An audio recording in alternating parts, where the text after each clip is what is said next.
Hey guys, welcome back to the channel. Today I'm going to show you how to fix an E01 error Whirlpool washer.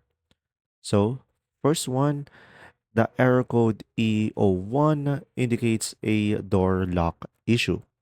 So, for safety, turn off the washer and unplug it for around 5 minutes to reset the system.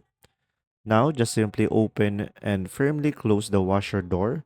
Make sure no clothes are stuck and the latch is clicking securely. Now, just simply check if the door lock is loose, damaged, or misaligned, and clean any debris around the latch area. And now, just simply inspect the door lock mechanism. Another one is plug the washer back in and then run a short cycle.